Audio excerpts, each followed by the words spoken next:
Assalamualaikum warahmatullahi wabarakatuh. Perkenalkan dengan saya Juila. Saya Taifah. Nah, di sini kami akan mewawancarai seorang narasumber Usaha sukses. Oke, langsung saja. Kita akan banyak bertanya nih, nggak apa-apa ya? Iya. Oke, langsung saja. Kita mau tanya tentang profil ya. Profil pengusaha dulu deh. Gitu. Dengan Mbak siapa? Dengan Mbak Rofi Kotroja. Nah, Asal Tegal Tegal. Tapi sekarang lagi di Pondok Pesantren Anido. Cirebon ya? Iya, Cirebon. Berarti Mbak ini sekalian sebagai perantau juga ya? Iya. Oke, langsung saja. Kemudian kita mau tanya-tanya nih tentang seputar usaha. Ini kakak udah punya usaha ya? Benar? Ya, Nama usahanya apa kak? Fun Official. Itu nama usahanya Fan itu dari mana? Dari nama panjang sendiri. Nama panjang. Gimana bisa dijelasin sedikit mungkin kak? Jadi diambil dari nama panjang. Yang pertama di ROF di bagian F, terus Jana itu sebenarnya AN kan JAN. Jana, jadi ada Fun. Terus dari Fan ini apa saja yang menjadi produk atau sesuatu yang ditawarkan dari Fan ini? Ya, di Fun Official itu memberikan apa ya, kayak busana muslim, fashion muslim, hijab, masker, ya seperti itu, tunik dan lain sebagainya. Oh, berarti lebih ke fashion ya? Fashion muslim. Kenapa kakak itu mengambil dari fashionnya tuh kak? Kenapa? Iya, karena di zaman sekarang itu marak di dalam dunia fashion, apalagi non muslimnya itu sangat marak sekali, dan itu PR buat kita sebagai seorang pemuda, apalagi kita seorang muslim. Benar. Untuk menyebarkan agama Islam, untuk berdakwah, dan dakwah kita juga dengan cara sendiri-sendiri, dengan aku memberikan sesuatu yang agar orang lain pakai, yaitu busana muslim gitu.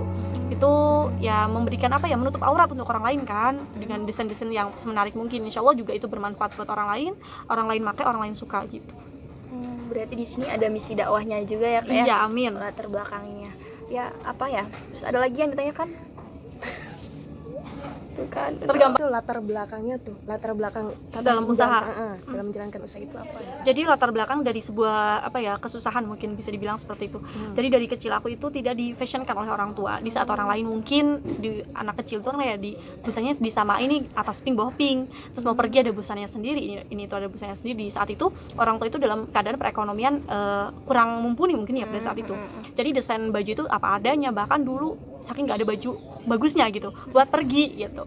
Nah, dari situ ada inspirasi mulai dari SMA mulai bisa fashion, dan akhirnya udah deh gimana caranya bisa dari sebuah kesulitan itu membuat inspirasi diri aku untuk menciptakan sebuah fashion sendiri gitu. keren banget. Berarti ini belajar dari Permasalahan kehidupannya, Iya, dari kehidupan pribadi. Nah, untuk masalah modal nih kak, ini paling sensitif. Biasanya orang pengusaha itu banyak kendala di modal gitu kan. Itu gimana cara mengatasi? Untuk zaman sekarang itu kita bisa jadi reseller ya, ketika kita tidak mau modal. Iya. Atau dropship itu kita nggak usah modal, kita dikirim foto-fotonya dari orang lain, itu juga kita bisa untuk menjadi usaha gitu kan, usaha. Tapi ketika kita ingin membangun sebuah bisnis, pasti di situ memerlukan sebuah modal yang cukup banyak gitu, dan ya bisa nyampe ya berjuta-juta mungkin bisa gitu, tergantung dari usaha kita. Kalau apalagi fashion melibatkan uang yang ya lumayan gitu. Terus produknya apa aja nih kak dari fashionnya tuh yang ditawarkan kepada peminat atau konsumen? Di situ yang tadi jelasin ada pasmina, terus apa tadi, masker, gamis, tunik gitu. Intinya ke fashion muslimah gitu. Terus ini masalah pekerja. Pekerjanya itu dari mana saja? Ada karyawan atau bagaimana? Iya, jadi kalau pekerja sendiri itu kan ada di Tegal dan ada di Cirebon ceritanya gitu. Jadi di Tegal ngerjain sesuatu sendiri, di Cirebon juga iya. Jadi keduanya itu saling itu berjalan. Gitu. Di sela-sela bisnis itu biasanya ada kendala yang di itunya apa gitu? Kendalanya? Biasanya kendala dalam bisnis itu ada di tukang jahitnya. Ada dalam proses produksinya itu biasanya, karena kadang ngulur waktu, nggak sesuai waktu gitu.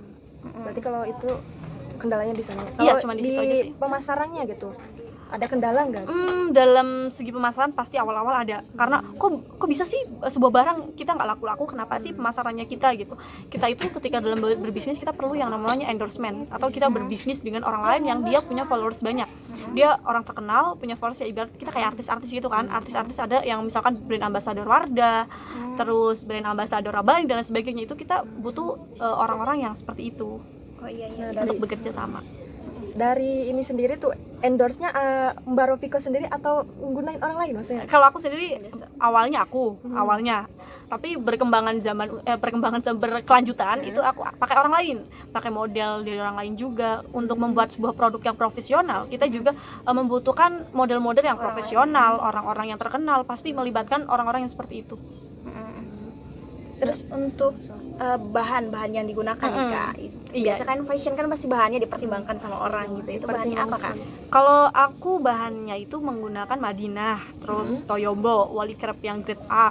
Ya, intinya memberikan kualitas yang terbaik gitu. Walaupun ada katun-katun yang kurang, ya misalkan nih ada katun yang harganya 30.000 per meter.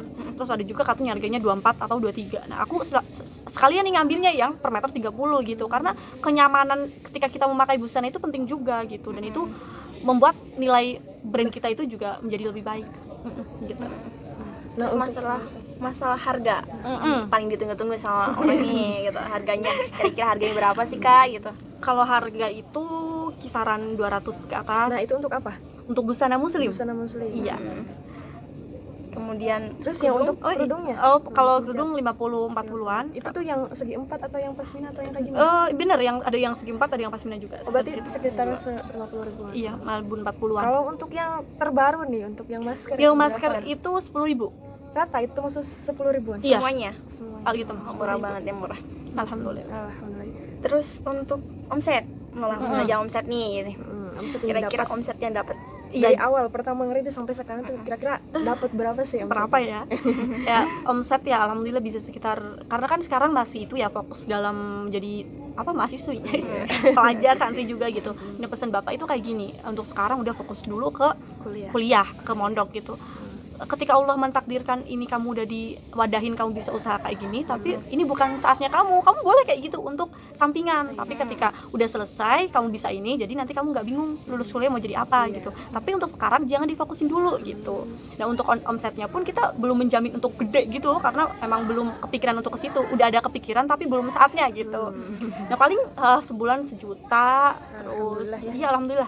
Terus kalau misalkan lagi nggak musim banget gitu kan, fashion ada musim ada enggak, kalau enggak iya betul, ada sekitar 500-600 gitu. Alhamdulillah. Terus kiat, langsung aja kiat ya.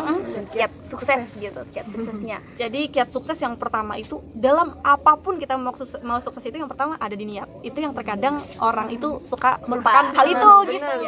Seperti innamal a'malu binniyat kan, innamal a'malu binniyat. Segala sesuatu berdasarkan dari niat. Apapun itu, mau sekolah, mau ngaji, mau apapun itu kan ada di niat. Kita mau usaha niatnya apa nih? Oh, niatnya aku mau meringankan beban orang tua, mau naik haji orang tua, mau pergi keluar negeri bareng orang tua. Itu niat-niat itu yang akan memperkuat kita dalam kita berwirausaha. Ketika kita terkena musibah apapun yang menerjang kepada kita dan kita tidak menyerah, itu kita bisa kuat lagi. Yang pertama ada di mana? Di niat gitu. Nah, yang kedua itu bisa juga dari hobi. Ketika kita pengen sukses dan ingin mudah sukses, itu biasanya kita bisa diperoleh dari hobi-hobi kita. Hobinya apa nih? Ya udah kita gelutin lagi gitu. Nah, selanjutnya yang nomor tiga itu ada di segi pemasaran. Baik ketika kita mau menjadi pengusaha, yang pertama ada niat, yang kedua ada biasa di hobi kita gitu, mau usaha apa, yang ketiga itu cara pemasaran kita. Cara pemasaran kita bisa melalui media sosial atau marketplace atau apa gitu. Nah, untuk motivasinya sendiri itu, motivasi dari mana gitu? Untuk motivasi bagi anak muda atau untuk menjadi pengusaha, menjadi pengusaha sukses. Motivasi untuk menjadi pemuda sukses untuk apapun kita usahanya, yang pertama tadi yang saya sampaikan, intinya perkuat aja niatnya, karena rumput tetangga itu lebih hijau daripada rumput kita. Ketika dalam kita berwirausaha itu kita ngerasa ya Allah kok bebannya banyak banget sih gitu, kok orang lain enak gitu. Dan di situ sebenarnya proses kita untuk menuju sukses itu sedang ada gitu. Maka dari itu jangan sampai menyerah di dalam berproses gitu, karena proses kan tidak mengkhianati hasil. Ketika kita prosesnya pahit, udah nikmatin aja, pasti dan kita harus mencintai prosesnya juga. Betul, nanti kita bakalan jadi orang yang sukses gitu. Jadi jangan mudah menyerah, fokus pada niat. Oke, mungkin sekian saja ya gitu kan. Buat teman-teman yang sekarang lagi belajar berusaha atau berwirausaha gitu kan, mari sama-sama kita membangun gitu. Dan mungkin kisah dari Mbak Roviko ini bisa menjadi teladan buat kita semua.